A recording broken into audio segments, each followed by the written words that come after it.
মানে ভাই এই যে এই গেমটা মানে এই গাড়ি গেমটাই ভাই আমি প্লে স্টোরের ভিতরে অনেকদিন যাবত ধরে খুঁজতেছিলাম, বাট ভাই আমি পাইতেছি না। তো ভাই আমি অনেকের ভিডিওতেই লক্ষ্য করে দেখছি ভাই এই গাড়ি গেমটা খেলতে কিন্তু আসলে অনেক মজা, বাট ভাই এই গেমটার নামই আমি জানি না। তো যার কারণে ভাই আমি একদম এই গেমটা প্লে স্টোরে খুঁজে পেতেছি না। মানে এই যে দেখেন যে যা পারতেছে ওইটা দিয়ে ধাক্কি করতেছে, মানে গেমটা আসলে অনেক মজা ভাই। আপনাদের কাছে ভাই আমার রিকোয়েস্ট রইলো ভাই, আপনারা কোনো মতে যদি একজন ওই গেমটার নাম জানেন ভাই কমেন্ট বক্সে অবশ্যই জানাই যান ভাই, আমার অনেক খেলার ইচ্ছা করতেছে ভাই, গেমটা আসলে অনেক মজা।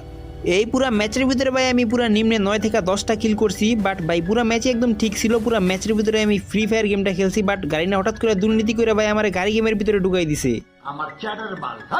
মানে ভাই ফ্রি ফায়ার গেমটা এখন খেলতে হইলে যে ভাই একটা ম্যাচ খেলতে হইলে যে গাড়ি গেম প্র্যাকটিস করে আসা লাগে, তো ভাই এটা তো আর আমি জানতাম না ভাই। হঠাৎ করে ম্যাচের ভিতরে অনেকদিন পর ঢুকছি, ঢুকে দেখি ভাই সবাই একটা করে গাড়ি দিয়ে খালি ছক্কা মারতেছে ভাই। আমি তো ভাই আমারও মাইরে দিছে ছক্কা। এটা তো ভাই কোনো ব্যাটল রয়্যাল গেম হইতেই পারে না ভাই, এটা মনে হইতেছে ভাই ডাব্লিউডব্লিউ কার ফাইটিং গেম ভাই রে ভাই। আমি কয়েকটা ম্যাচ খেলছি ভাই, কয়েকটা ম্যাচের ভিতরে আমার সাথে লাস্ট জনে ভাই এরকম